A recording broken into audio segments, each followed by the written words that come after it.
Welcome to Startup Wins. Twice a month, we share real stories and smart tips. Subscribe and join the journey. Free audio post-production by alphonic.com. Welcome to Startup Wins. We are so fortunate to have an incredible guest here today. His name is Kevin Henrikson. Am I pronouncing it correct? You got it. Awesome. How are you, Brennan? I'm doing well. Thank you for joining us here today. I actually met Kevin on LinkedIn, or rather, I was maybe stalking him a little bit. Love it. He is, you haven't reached the top voices number yet, but I can see with your follower number, maybe at some point you might be there. Yeah, these algorithms are always kind of changing. And for me, it's like I said, I get enough. We were talking a little bit before the show, I get enough personal satisfaction of either just a small number of people reading it and interacting with. And again, a lot of times it's people that I've worked with, 10, 20 years ago, reconnecting. And so to me, the numbers and the vanity followers and all those are like pretty cool. And it does show the sort of work you've put in. But at the end of the day, it ends up being like those connections. And again, like serendipitous stuff like this, where you reached out, I looked up your thing, I'm like, oh, it's pretty interesting. I'm down to sort of, come on your show and talk. And so to me, it's like, again, thankful that the algos work the way they do and sort of connect people. And I think we have a bunch of stuff in common, just looking at some of your background and things you've worked on and stuff I've touched in the past, which is, always cool to see. Yeah, no, 100%. But intelligent people typically will reply.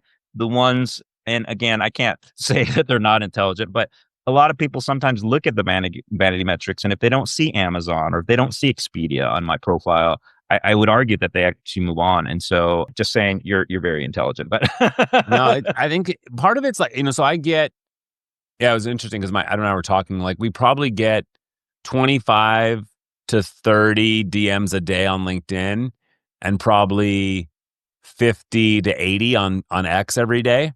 And then probably 75 to 100 emails every day, kind of like in what I would call the personal branding kind of mailboxes. And so the sheer volume is incredible. And we were, kind of joking, what's the signal to noise ratio on that? And it's like definitely less than 1%. Cause I get, let's call it, 150 inbounds a day. Definitely less than one of those is interesting on average. Right. And so like on an average week, probably 2 to 3 are interesting, I would say, but that's over like, 700-800 sort of inbounds. And it's wild. And I think a lot of AI is driving this, but it's a wild how much content and, like you said, either unintelligent stuff or just unintelligible stuff or just kind of robotic spamish kind of stuff where it's like people just hit the same pitch over and over and over. Right. And maybe that works if you send 1,000 and you get one back. But I think to me, and I don't do any outbounds. I don't DM. I don't, I'm probably the worst. My wife always jokes like, I love being invited places, but I never invite people to go places. And so I'm always like the receiver and not the giver. And it's like terrible in that sense. But it is a skill that like, I think more people could develop. And I think even I should, try it more. It's like, hey, I see something interesting. I should reach out and thank them, say something. And, just even if I send a handful a day, my sense is the hit rate on those would be probably higher than the hundreds I get because, like you said, the general sort of buzz of the noise is so high and so bad. Like the quality, you look at stuff and you're just like, man, like why is this person even sending this? Like, there's no way anybody would respond to this. Right. Hey, can't wait to help your development team with my offshore army of 122 people. And here's all these buzzwords and emoticons spammed. And you're like, okay, like you either spend a lot of time placing all the stars and the arm pumps and the thumbs up and this, gold whatevers. And you're like, you're clearly copy pasta in this thing into 100 different DMs a day. And it's like, that just can't be working. Right. So it can't. I really question some of these people, but that's for another podcast. So, one reason, let's tell the guests, if you don't mind, a little bit about yourself. I mean, if somebody looks at your LinkedIn profile, they see Microsoft, they see Instacart, they see definitely a lot of brands that they're like, oh, this guy must have done some shit, So tell us a little bit more about yourself and maybe we can kind of dive a little bit into some of those experiences. Yeah, the short version. So grew up on a pig farm in Northern California, born in Oakland, and then went to school in LA. At UCLA as a mechanical engineer, but kind of graduated 99, 2000 and sort of shifted from like, well, I could build one airplane in my career or maybe 3 cars in my career if I became a mechanical engineer on physical things where I could build, a website every 10 minutes. And so the internet just obsessed me. And it was the first time I'd connected to the internet and seen that in college. And so kind of shifted mentally to doing software and things like that. And so then spent about 18 years doing email startups across both enterprise, open source, whatever, sort of culminating with building an email app that was called Acompli. So myself and about 10 others, we created an app that was called Acompli. 18 months later, we sold it to Microsoft, and then it was renamed Outlook. And so then we spent about 3 years at Microsoft scaling from, essentially zero to around 100 million users on Outlook Mobile. And then at the time I was running, several hundred engineers across 6 continents, and then, all of I guess 6 locations is 4 continents. And then all of non-Windows Outlook, so iOS, Android, and Mac were under me. And then after Microsoft left and went to a company called Instacart, which you mentioned, and, was just going to stay there for a little bit and kind of like, hey, I'd really been fascinated, Instacart had come to my house 700 times.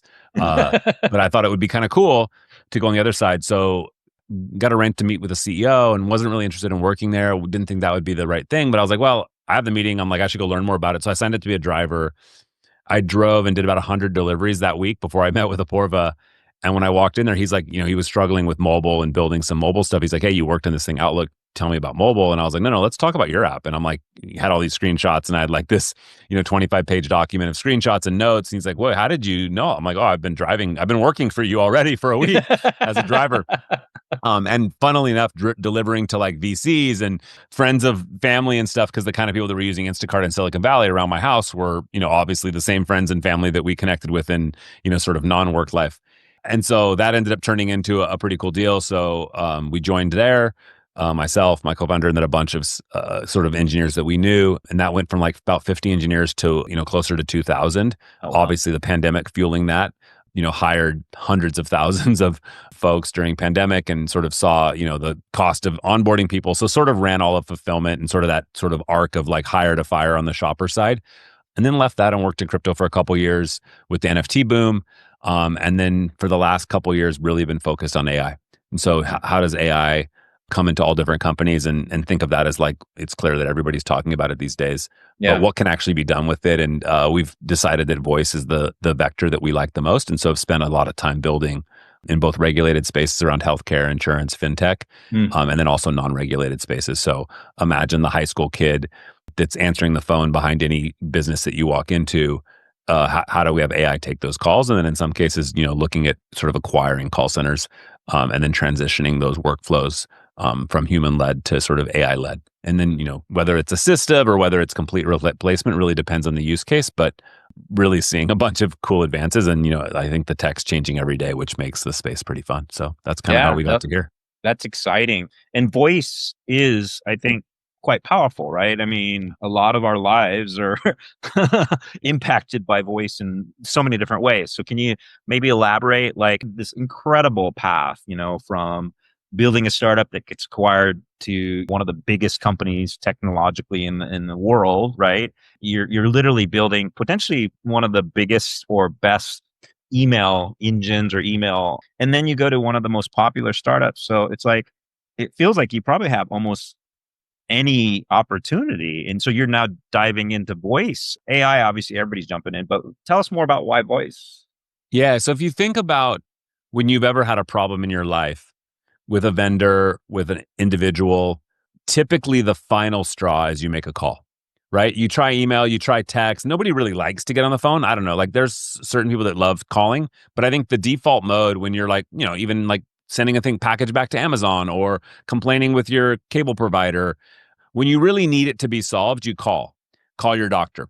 But when you get on that phone, whoever picks up that phone, your mental model is they can do anything that company is. So you can call that company and complain about the CEO, complain about their pricing, make a support request. That person represents the entire company and the entire brand, even if it's like a multinational company with hundreds of thousands of employees.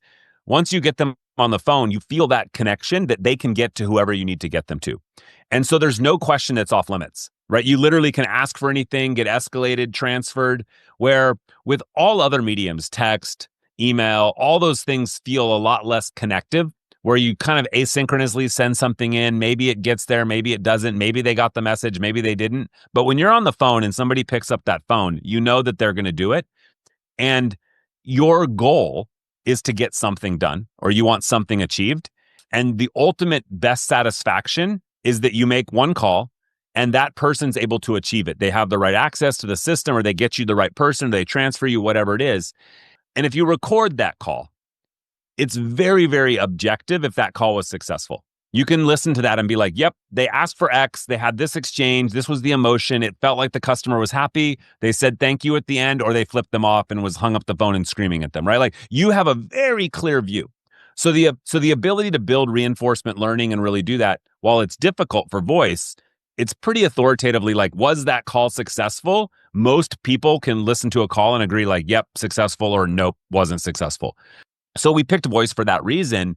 And it's also this like, if you are a successful voice agent, then you honestly are successful at sort of understanding all of the intelligence of that business. Because if I can answer every single call that comes in and successfully achieve it, you've probably also built an intelligence layer or an intelligence engine inside that company that can access all the critical systems, can reschedule appointments, it can book meetings, it can, refund things, it can cancel accounts, it can sign up for new accounts, it can send a message to the CEO, it can, send a message to compliance, it can log a complaint, it can log a feature request.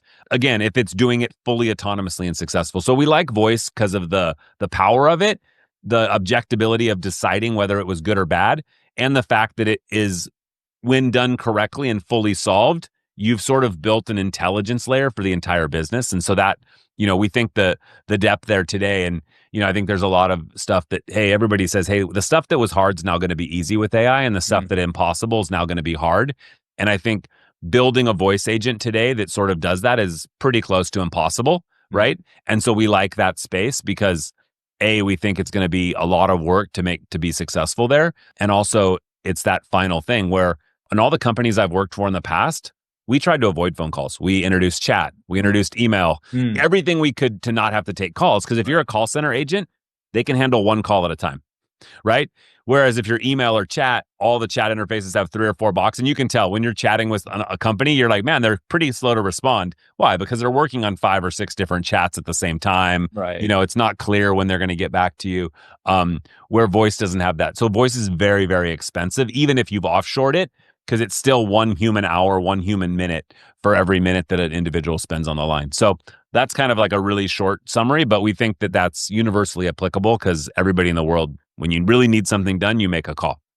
It sounds like a large TAM. Like, a lot of phone numbers in the world, a lot of voice minutes in the world.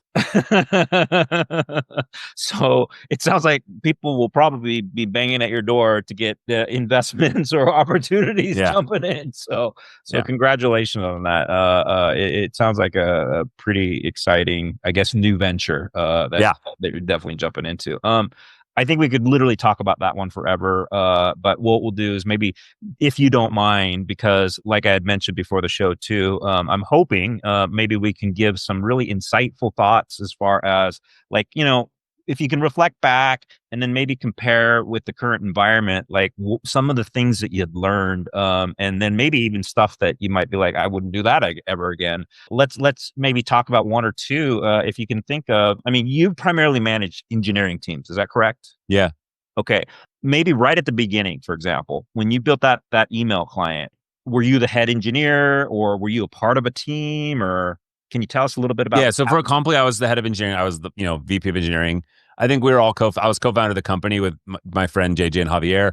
And so the 3 of us were all technical. So we're all engineers, sort of by training. I would say I'm not great at coding. Like I never was like an amazing coder. I was always at best, B-. I think some of my peers would probably say C-. But I was good at talking and good at solutions. And so like I was sort of known for being able to just come in and figure out the problem and fix it. Wasn't the most delightful or architecturally perfect fix, but it got the job done and achieved the objective. And so very objective focus. But then that sort of spun into like, well, at the end of the day, really technology is just solving a problem, and then solving problems kind of the root of capitalism. And so like, it was like, how do I use technology to, become a capitalist and build companies, right? And so on the email app, it was really like, how do we solve a problem? We saw Mailbox, which was an email startup that got acquired by Dropbox, that had this really cool thing where they had a video where it was just you swipe your emails away. It was the first kind of one that had that swipe gesture in the inbox for emails, and swipe right to archive, swipe left to, trash or snooze.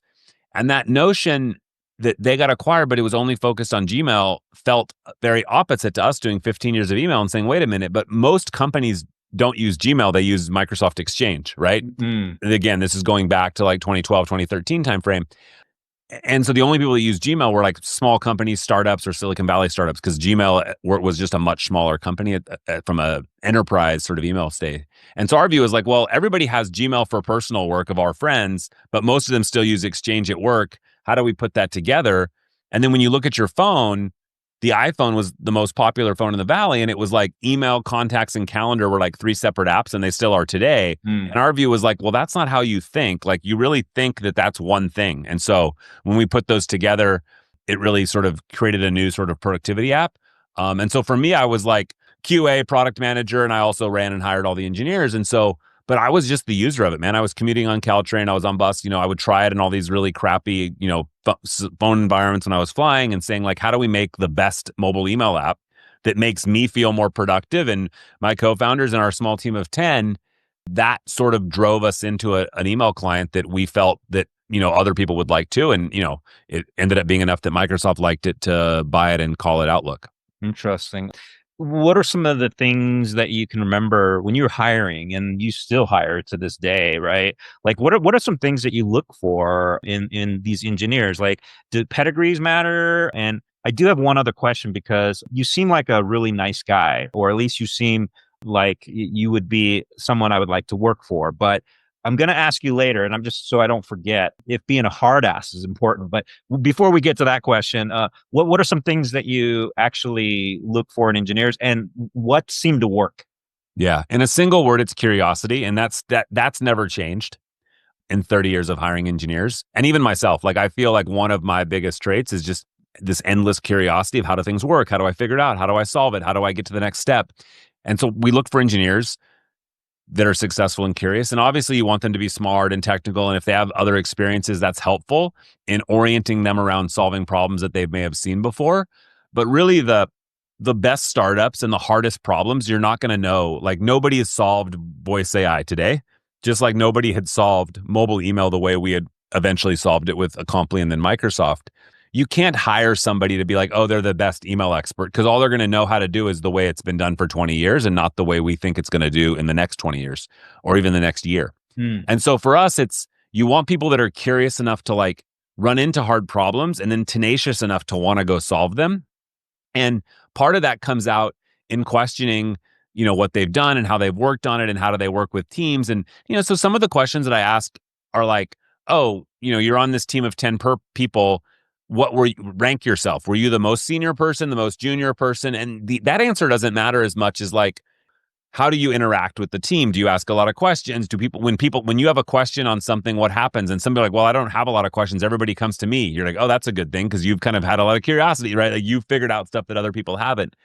And so those kind of questions tease out, like, nobody's going to say, I'm like, are you a curious person? That's not it's too direct of a question to get the real answer.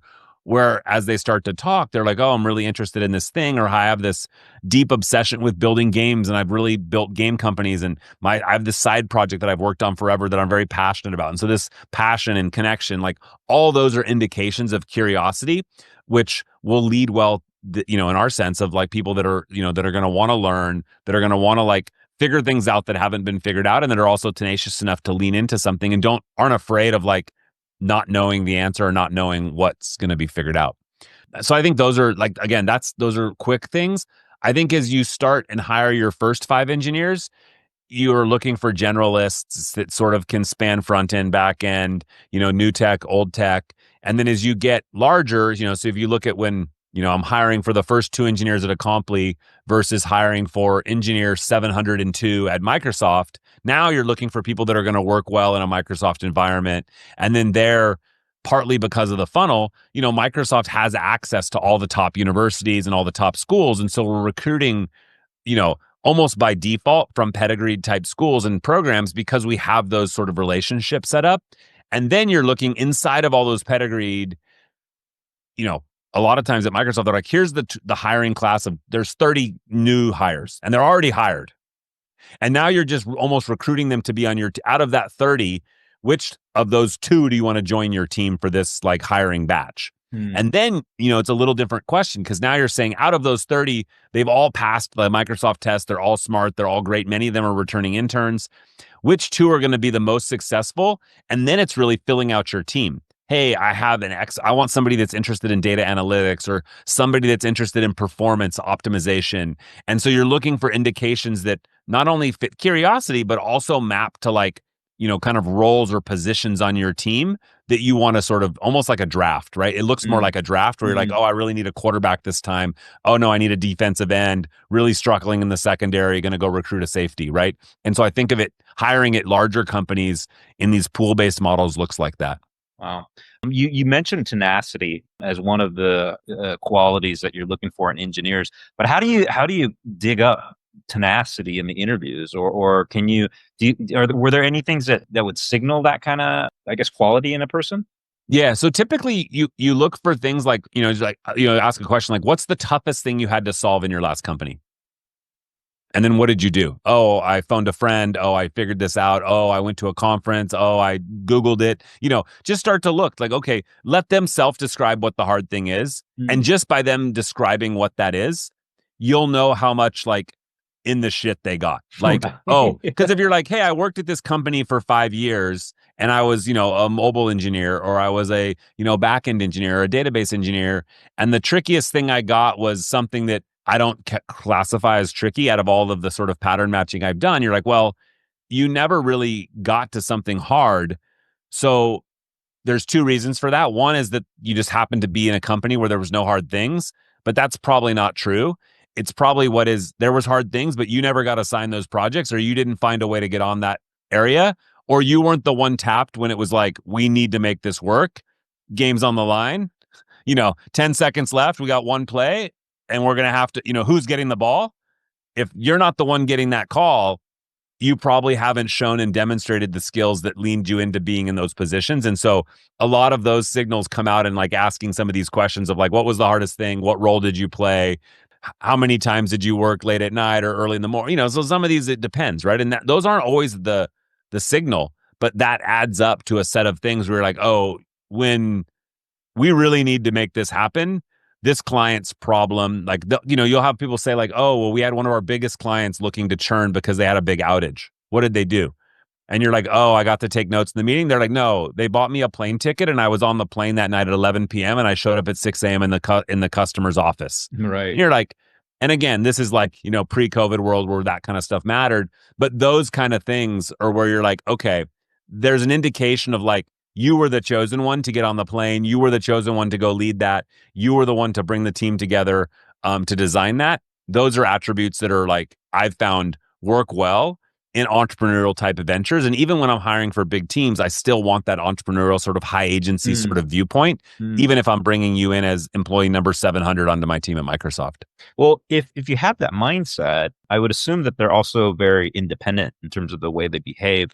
And what I warned you about earlier was, how hard-ass do you have to be as their boss? And does that conflict, right? Because their way versus your way and how you guide them down that path. Yeah. So I think for me, I'm an incredibly hands-off leader. So I like to have a very small number of reports, even when these teams get very large. I think at Microsoft, when I had, like I said, many hundreds of people, I probably had 4 direct reports. 2 people had basically half the team each. And then I had 2 people with smaller teams and then an admin. And I like it that way so that I can sort of ride above that and work across those without having to do a lot of the day-to-day people management. And then when the teams are smaller, everybody reports to you in a more flat way. But I think I look for people and I want people reporting to me that don't need a lot of handholding and that are independent by choice. I think what you describe is this notion of if they're so independent that they're not shareholder aligned, right? Because no matter what company we're in, whether it's a small one and we are the shareholders because we're all startup employees, or it's a big one and, by proxy, we're all Microsoft shareholders, even in a small sense. But at the end of the day, if we're optimizing on shareholder value anywhere in the org, whether it's small company, big company, or super multi-conglomerate, that generally is an easy thing to get more budget for, more team support for, and hard to argue against as being wrong. Right? You're like, is this driving shareholder value? You're like, oh, this doesn't really matter. We're working on some random bug system down in this random tool. You're like, yeah, but you should be able to draw a pretty direct line to this adding shareholder value, or we're sort of just doing a bad job as stewards of capital of that. And so to me, the hard ass part comes in when you find people that are like, I'm wasting the company's money, or I'm a crazy like manic negotiator with vendors to a fault potentially. There's still vendors that, you know, they see me and they're like, oh, I ran into one a while back and he was like, oh, I remember that negotiation 7 years ago. You were the one that squoze us the hardest. And I always have this viewpoint that like part of being able to have those, you know, sort of hard negotiations or hard discussions is because you created a framework in your mind of where the value's at. And I think that applies to managing people, right? Hey, what do I value in a team member? I value in myself. I hold myself to the same standard. And so like my view is like, I'd rather have a smaller boat with bigger rowers than a huge boat of weak rowers, right? And so like, right. To me, it's this idea that like, you know, you want to look around and and you've worked on teams, you've been with companies, you look around and there's nothing worse than sitting on a boat rowing and looking over the guy next to you slacking or the woman next to you slacking. You're like, bro, like, let's go. And so lack of sense of urgency, lack of purpose, lack of drive, it's the worst thing for your high performers to have like mediocre or low performers sitting around them because it's demotivating. Right. Whereas the reverse is true where you see everybody and they're like, come on, man, row harder. You got that. Like, then you do row harder because you're like, we're in this together and everybody gives that extra 10%. And that, you know, that's what makes the difference between winning and losing. I mean, there was 50 other email apps already running on the App Store. And there still is today. There's always 50 or 60 email apps on the App Store and probably even more if we, you know, go out to ones that are kind of walking dead. Right. And we decided to start a new email app and somehow rose up to be the one that became, you know, essentially the number one in the sense that we're, you know, the email app representing the biggest email franchise in the world. Right. And so I think to find people like that and how to be a hard ass on them is if your hard assness is like, guys, like the goal is to win the race, don't break the boat and don't break your friends. But other than that, like no rules, like we're going as hard as we can. And you never, ever found the bottom. And I think that's something my, you know, dad was in the military, like Navy. And so like there was always this notion, if you look at like SEAL training or any of these like sort of survivor type views of like military stuff, like you always have more to give. Like when you finally are tired and your body's about to break, you're like 40% in, right? Or, you know, there is like a deep, deep tank in human nature. And being able to find a way to sustainably access that deeper tank and motivate people, very hard to do that with a whip or a stick, right? It's got to be a carrot and it's got to come from within. Cause like I can even dangle lots of money in front of people and carrots. And like, honestly, like that's not going to trick your brain to be like, this is the time to go beyond what's comfortable. And so to me, the motivating factor is not like a hard ass and like, hey, you're carrying a big stick and banging on people or even carrying a big fishing pole with a carrot trying to drag people towards the reward or money. You have to create that internal sense of like, okay, we're living for a bigger purpose here and we're doing it together. And this notion of teams, and you see like the championship teams of any professional sport or any kind of like really competitive situation, it ends up being the winner, the ultimate winner in really competitive things is like they wanted it more. They had drive. They were hurt somewhere in life and they were willing to prove themselves. Like it's never like, oh, they just happened to show up and just happened to, you know, no, they put in years right. or decades of experience to know like what they were capable of and then also be able in that moment to find like that extra gear, that extra 10% that other people were like, it just wasn't possible. Interesting. Part of the reason why I was asking that question is because at least you'll see in the media, you know, stories about Ballmer throwing a chair across the room. Maybe you've even experienced it. Yeah, I worked with the guy. So I worked with the guy. He came to VMware afterwards because a lot of Microsoft guys came to VMware afterwards, and you know, incredible engineer.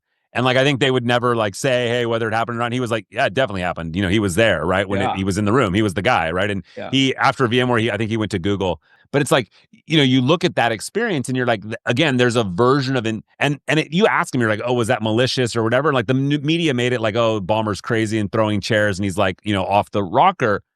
And again, I'm not going to put words in his mouth, but I would say some version of like, it's like the coach going in and screaming at the football team and throwing a helmet across the thing. You're like, could argue whether that's safe or correct or whatever. Yeah. But at the end of the day, like the people in the room that knew is like, the coach just wanted it as bad as we did. And like, there was that it was a competitive spirit kind of thing that was like, at some level honor and respect, and not like, oh, there's this threatening thing being thrown across the room and it's, I'm pissed. It's like he's that competitive and he wants to win that bad. Right. That he's, and you see him in the basketball games on the, when he was on the team and like on the floor, like he is an intense dude. Yeah. And like that level of competitiveness, and to be able to run with Gates for those many years and really run the organization the way he did, again, not to say he was as impactful or as effective as Gates or now, Satya, who was there when I was there, but very different styles, but all equally or arguably, Satya probably being the most effective of being able to do that without throwing chairs and out having. Right. Satya is an incredibly intense dude, but doesn't show up that way.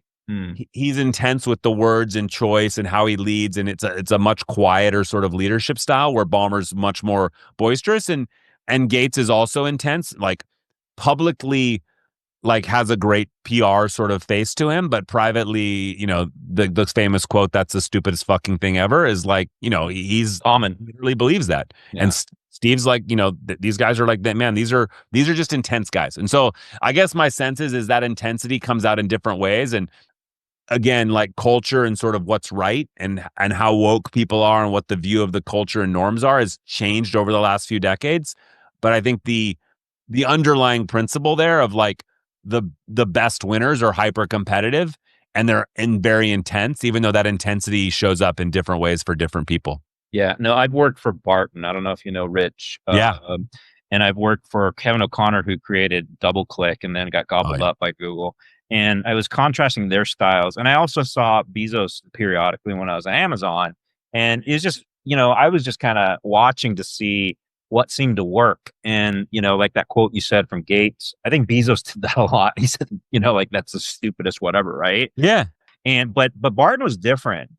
He kind of sat back and let us do things. And I sometimes, he was just recently interviewed by Tim Ferriss. And when I was listening to it, it kind of seemed the same style. Like he's just kind of chill and let people kind of do what they do. But at the same time, I was kind of thinking to myself, well, that's the reason why Expedia didn't crush the competition, whereas Microsoft kind of did. And then also with Kevin O'Connor, he taught me. So I asked him to be my mentor. This is when we were like 800 people. I was a little lowly, whatever. And I just emailed him, said, could you be my mentor? And then everybody thought I was going to get fired. But, instead, Kevin replies back and he goes, no, I won't be your mentor, but I'll buy you lunch.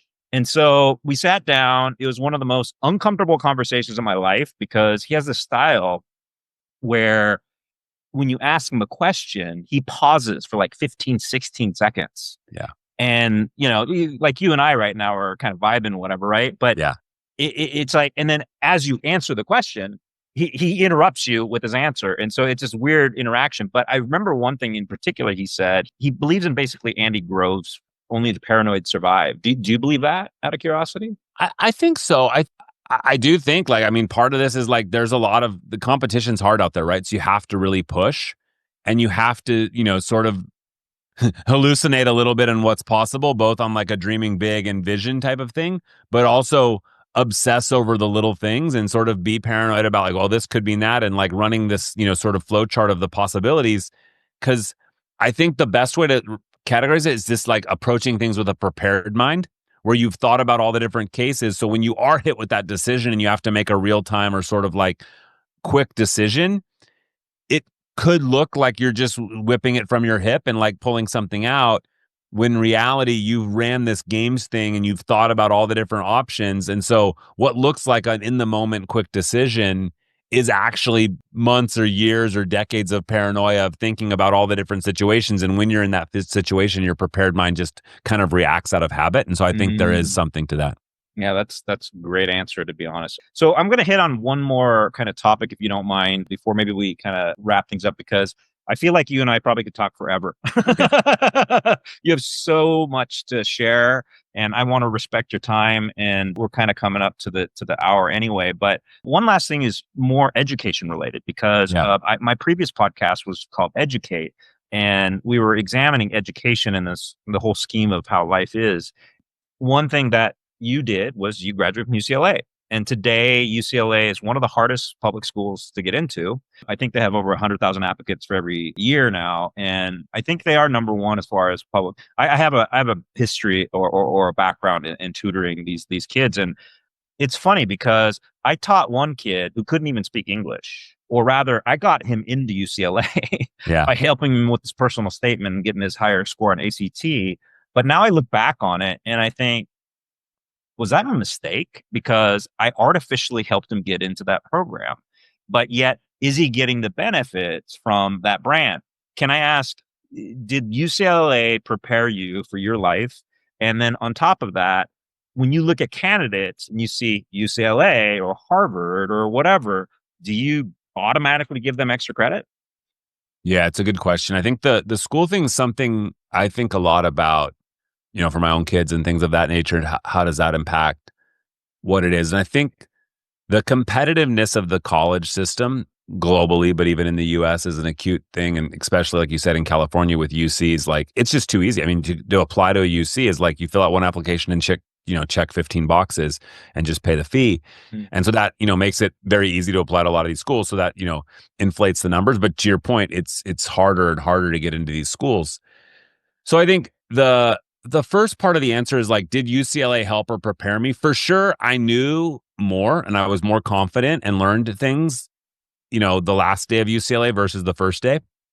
And I think it's funny because I have this like talk of the 12 things I learned in college that I've given to, college students at more than 15 times. I used it for college recruiting for years when I was at VMware and Microsoft. And the kind of things are not, oh, I learned this thing in the thermodynamics class, or I learned this thing in chemistry too, but more around lessons around like, I'll give you one, which is like, don't be the last one at a party, right? And so when you're at a party in college and, it's going late into the night, 2, 3 in the morning, everybody's drinking. And then, what happens? Every party ends with the police coming or noise complaint or something. Like, they don't just end on their own. Right. And so when you see the party starting to dwindle and things starting to get crazy and people starting to throw stuff and being stupid, you're like, you just don't want to be there. Right. And I think I liken that to startups or companies where you're at a company and people start leaving and you're like, oh, this isn't looking weird. Like, oh, the best people are leaving. And pretty soon, just like when you're the last one at the party, you may not get arrested. You may not have, but you may have to talk to the cop and have an uncomfortable ending and being like walked out with flashlights or something. Whereas if you're the last one at a startup, you're going to be helping them pack up and bankrupt the thing and you're laid off and you're sort of branded as somebody that sort of went down with the ship versus realizing like, hey man, this isn't my thing. It's time to go and move on to better pastures. And so I think there's a bunch of lessons that came out of my time at UCLA that honestly, I probably would have learned 80-90% of them at any sort of college that I went to be, quite frank. I don't know, right? Like, hard to say. I only had one shot at it and went through it one time. But to me, so I think there is a value in going to the college system, going through the process of, applying and finding a school that fits you. And when I tell my kids, like, to me, the biggest thing is finding a school that fits you. It's like, yeah, there are competitive ones and hot ones. And, for every person I know at Harvard that's done great, I know a lot of them that have went to Harvard and then went on to get there, or MIT or, pick your fancy school. My wife went to MIT and like, they went to these incredible schools that have arguably underachieved, right? Like, they went to the top tier, top 5 university and they're barely a junior product manager after their MBA. And they just, went from like, they just aren't delivering. Right now, everybody hears the stories of like, oh, the MBA or the Harvard thing, and they started a company, became Zuck, or dropped out. Like, I think those exist. But I think for every sort of person that went to a pedigreed school, some of the best people I've worked with never went to college. They literally were, either dropouts or barely finished high school. And they were incredible engineers, incredible entrepreneurs. And so to me, it's way more the person and the gauntlet of how they got there and the hardships that they got, whether it was through a school system or not through a school system, I think are less impactful. And so to me, when I look at resumes, the school is like a hoop. And it's like, hey, if you got into one of these top universities, you probably are pretty good at taking tests and following directions. But if I see that, and all I see is you volunteering at the school and doing that, and you're not technical or you're not starting something, like you may just be good. You may not be a good fit for a small startup because you may not have the sort of diversity and sort of experience, but also the sort of like independence of like being able to go figure stuff out for your own because you've just been great at like given a rubric And there's a rubric. Like, everybody says it's hard to get into Harvard or Princeton. And it is. But like, if you start in like, 6th, 7th grade and be like, hey, I'm just going to get straight A's. I'm going to take all the hardest classes. I'm going to get a perfect score in all of them. I'm going to grind on that. I'm going to, get a perfect SAT score. And I'm going to have 4.5, extracurriculars. And I'm going to be the best in the world at 2 of them, right? Or in 1 of them. I'm going to be the, not just I'm going to do Taekwondo, but I'm going to win the Taekwondo championship at the national level, right? Right. And I'm going to have straight A's and be the ballot. You've got a shot at getting into Harvard, a way better shot than somebody that doesn't. So I think there's formulas to give you high percentage to go get into these top schools, but that doesn't always necessarily equate to being great in business or great employees or something like that. You may be great in academia. You may be the greatest to go do PhDs and teach and stuff because you're good at taking tests and doing school. So I think the short answer is it depends. I think the longer answer is like you have to look at that whole story. I'm looking at a resume recently of a graduating senior, computer science degree, looks amazing, but like no work experience that's technical. So as the resume is like 3 kind of school projects. They're like personal projects, but they were probably for classes.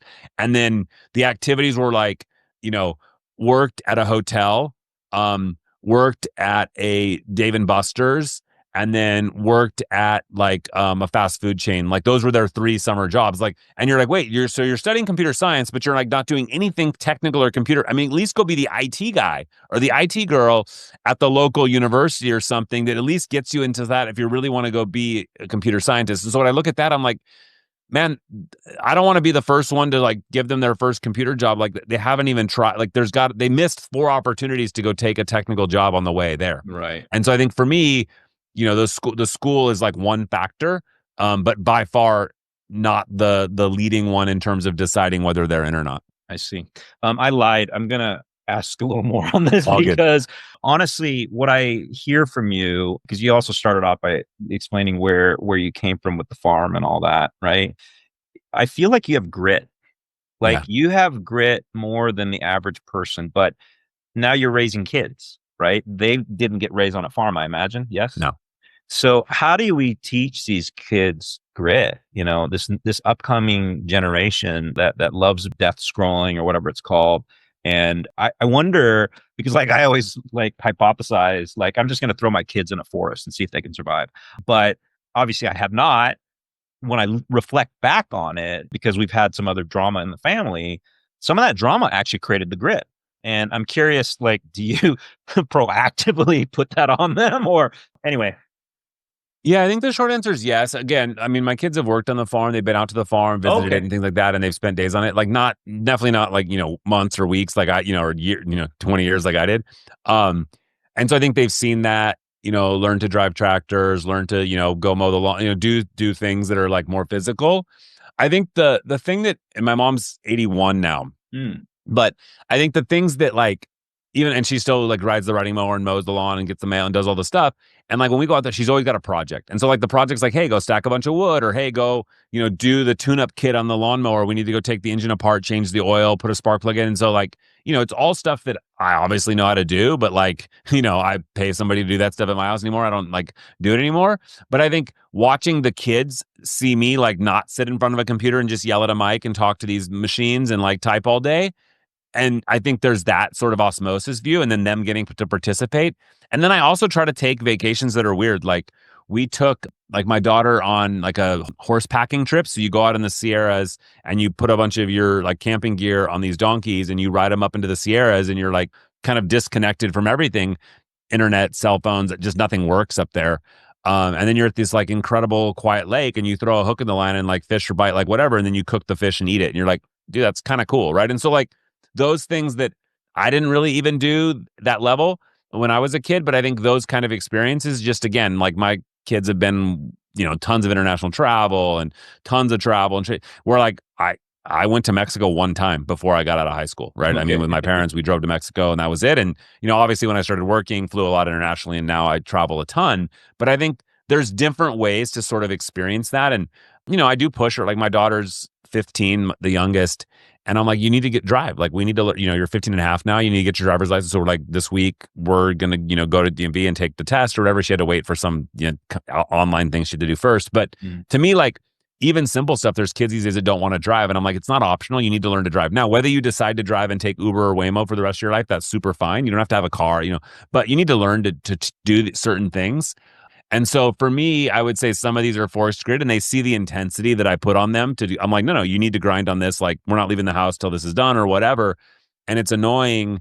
But again, annoying in a very different way. When I grew up on the pig farm with like a military sort of background, father, like very different sort of background and sort of approach to like discipline and how things got done, that I turned out fine. But I think I've created, the life that we create for our kids is a lot better, but, arguably, which is, I think, great, but also it's more of a discussion based sort of like learn by example. I think, hey, you sell a company, and I've seen friends where like, yeah, I've sold it. I'm just going to quit working and just chill out and kind of be retired at home and not do anything. And I think that, is an opportunity where, hey, man, like that could not be the best way for your kids to, see that. And Right. you need to, so I think, again, so I don't think there's a perfect answer. I definitely don't have it.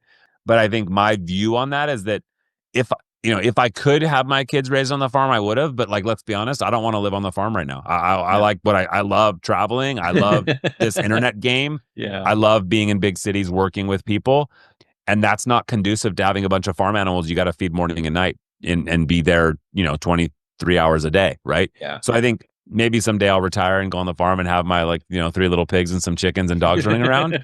But I think for the current place that I am, I like what we're up to. And I'm more addicted to the digital game, for better or worse. All right. Well, there's 3 questions that we always ask our guests, but before we get to them, if we don't ask you about AI, I think it's just not a podcast these days. So I have to ask you, because Scoble actually tweeted this the other day. He said next month is going to be the most crazy time in startup history because of AI.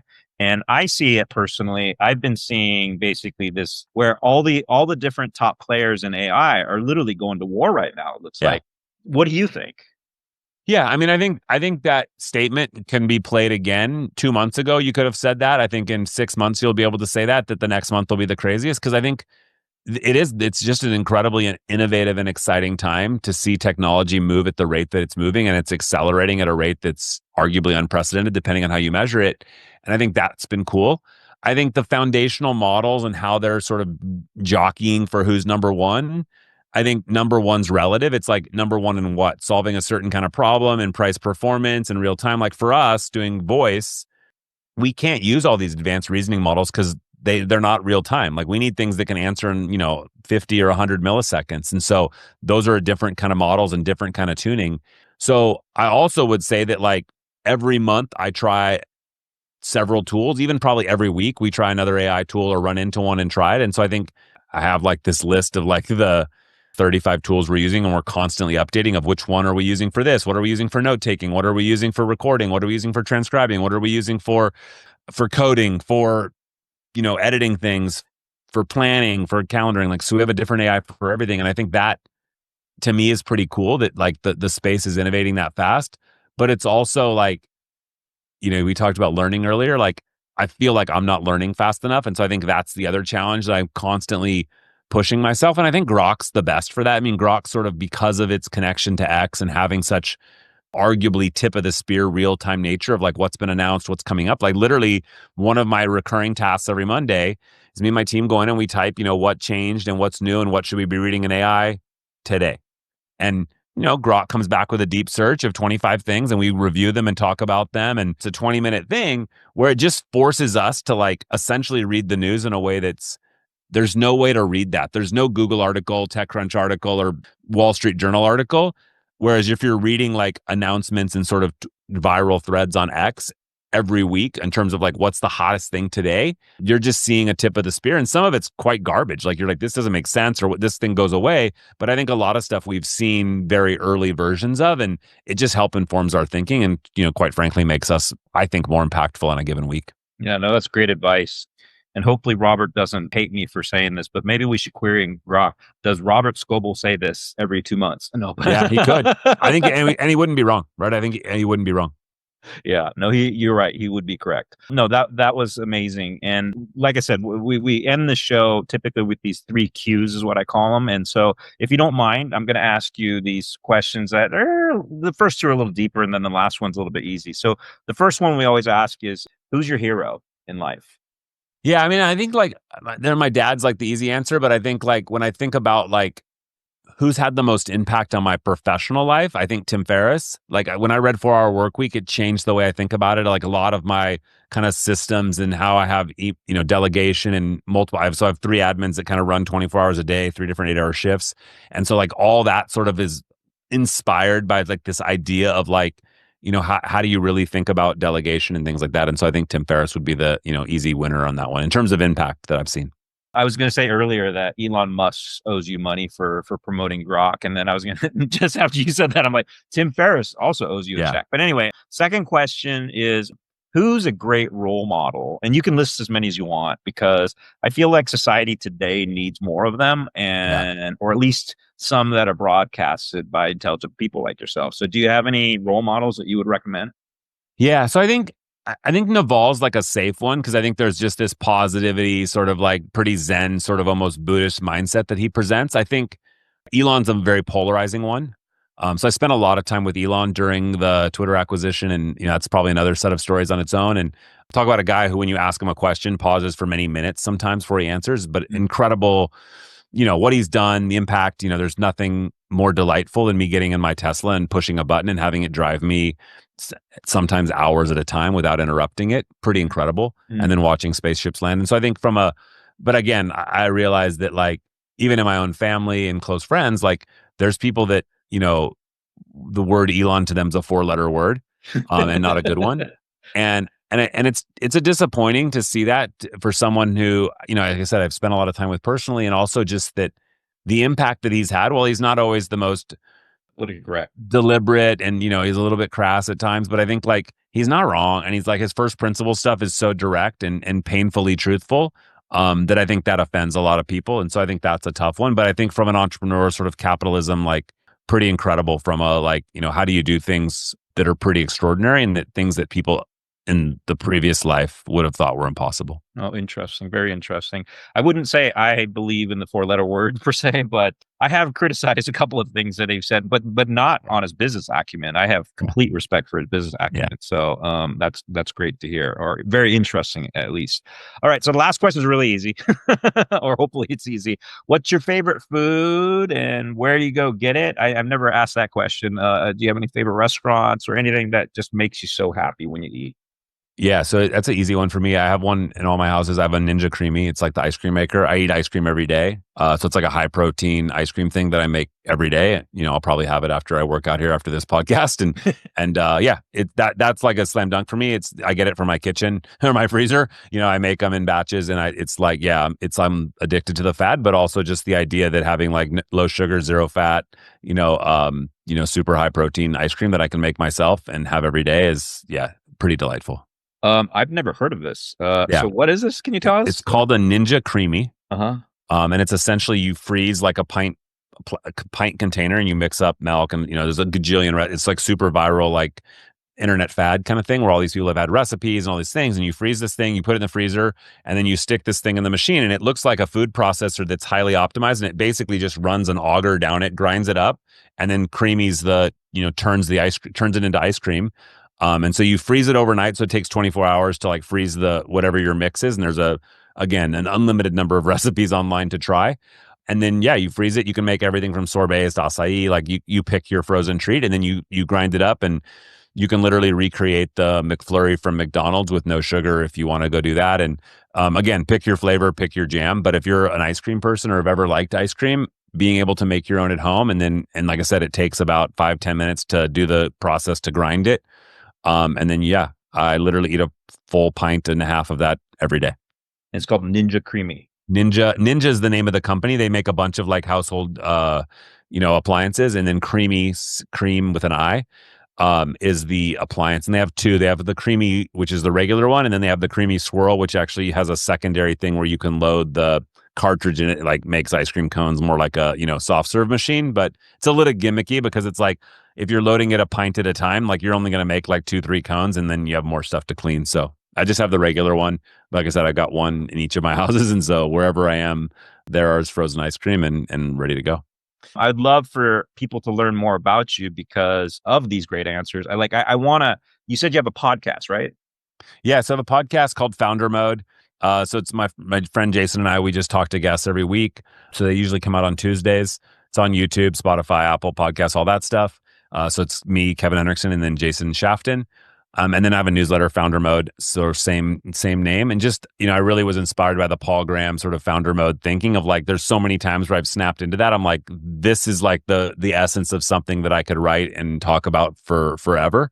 And so, yeah. And then, we publish it on, like I said, all the kind of, wherever you get your podcasts. Got it. No, you're going to see at least +1 on both of those after today's show. A lot of great advice. And one last thing, how do people get a hold of you if they want to? LinkedIn, Twitter. So Kevin Henrikson on X, Kevin Henrikson on LinkedIn. Pretty simple. And then, there's an email address. If you reply back to my emails on my newsletter, I respond and read them all. Awesome. Well, thank you very much, Kevin, for joining us. Thank you. I appreciate it, Brennan. If your calendar isn't already set, you're missing out on startup wins. Industry leaders, top advisors, and incredible tips await. Come back for future great episodes and entertaining guests, and come back for more insider strategies and incredible stories from the brightest VCs, founders, and operator experts. We're bringing you the best in the business twice a month. Hit that bell and stay winning with Startup Wins. See you soon.